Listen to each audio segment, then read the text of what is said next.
Oh, dang. And just like that, he's gone. Well, today I'm going to talk about what used to be an old cuss word in my day. In my day, an old cuss word was a road hunter. Now there's many ways to hunt, a lot of different terrains in the United States where there's long range hunting, which is spot and stalk, and there's drive hunting with dogs or with several people. Or there's ambush tactics where you're sitting in a stand and waiting for a critter to come by.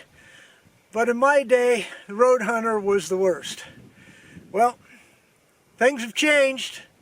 I guess I'm a FUD now, whatever the heck that means. So come back in a minute, folks. We'll talk about it.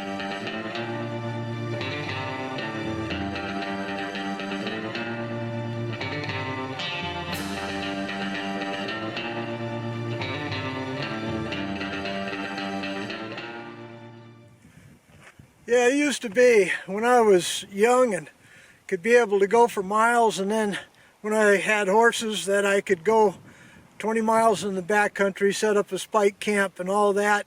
To me, that was real hunting. Well, age and rheumatism catches up with you. And so now I've reverted to what I used to hate back in the 60s and 70s, and that was people just driving down the road. Well, you know what? They had their luck as well.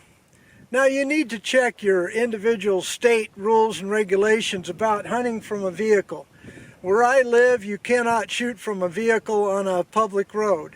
The rules clearly state you have to be at least 30 feet off the road, away from the vehicle, and then you can go ahead and take your shot. So that sort of eliminates snap shooting. But where I'm going to be hunting this year, and because of I'm older, etc., and I don't know the country, there are hundreds and hundreds of miles of Forest Service roads that are going to be in between timber and out in open areas. So in my last video I showed you what I was taking from my long range vehicle, or my long range rifle, which was going to be my 25-06. Well, today I got my short range out. This is the 300 Hammer. I'll be shooting a 130 grain Spear hot core bullet, which is a short range bullet. One short range to me is 200 yards and in.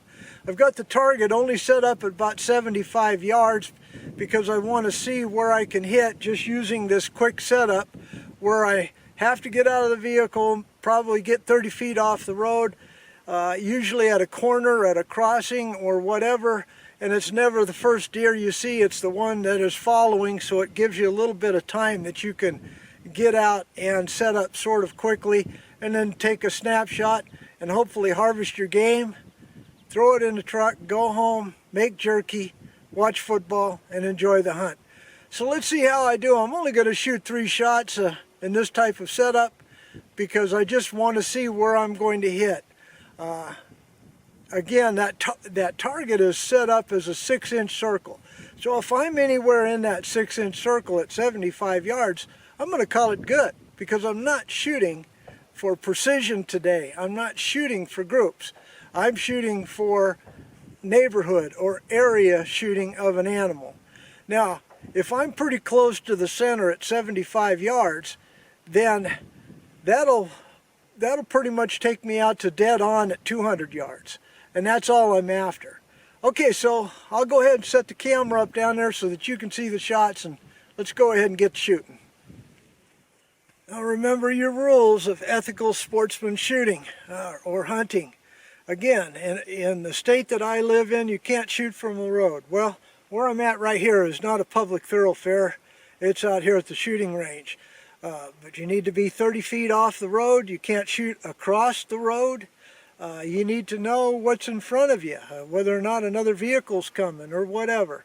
But again, it's usually, my experience is, you see one in the road, there's more, they're crossing, and you can usually have enough time to get out of the vehicle and set up and wait and see if the deer that you're after is going to come from behind. Wait for it to get off the road and then shoot. So here we are at 75 yards. Now obviously this is not set up, you know, like you would be if you were needing to get out of the truck pretty quick and get off the road to get your shot. But oh well, let's see how it works. Because I do have to practice like you're going to hunt.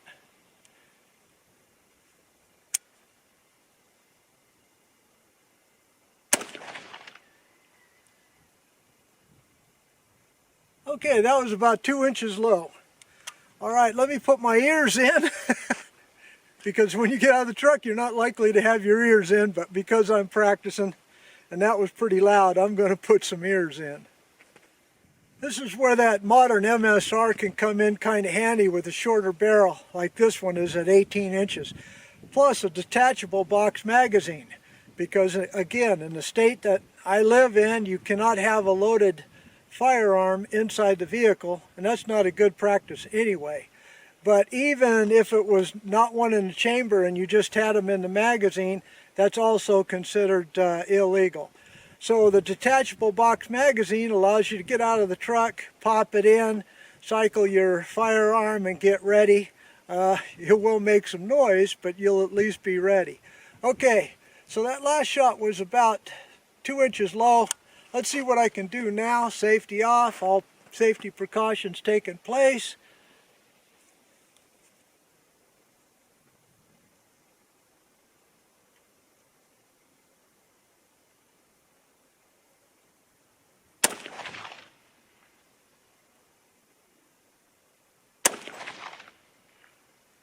Okay, practice makes perfect. I'd say that was pretty good. Hope you saw that. All right, we'll come back in a minute. Now I'm going to do like most people would do, is just to shoot freehand, which is how I used to do it when I didn't have rheumatism and was young and didn't really care about group shooting and just wanted to knock that animal down.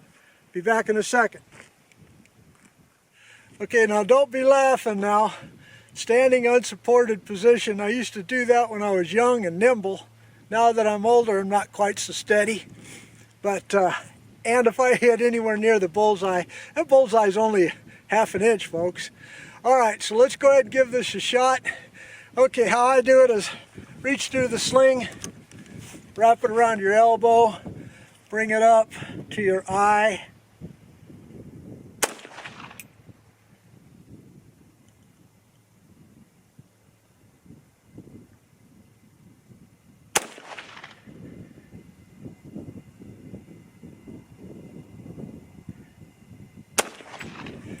Okay, I think you saw it. Let's go see how I did. Analyze the target, call her a day. I think I got a dead deer out there. Hey, one thing about my channel is I don't try to hide anything from you. Okay, so the first 3 supported shots, 2 inches apart, pretty close to the bullseye. I'm happy with that. The unsupported shots, well, let's see, one there, and one down here. I don't exactly know which order that was, but on the size of a deer, all of those would have been able to take it at 75 yards. If it had been a little bit further out, this may have been too low or a wounding shot. This one may have been okay. But anyway, that's why we have to practice. Know what the type of tactics that you're going to be using for your upcoming season and practice those tactics. Get off the damn bench and go shoot like you would if you're hunting. Well, I hope you liked this video, folks. If you did, give me a thumbs up. Don't forget to subscribe. Check your subscriptions, please. But no matter what, as usual, God bless you all. Hope your hunting season is going to be a good one. Goodbye.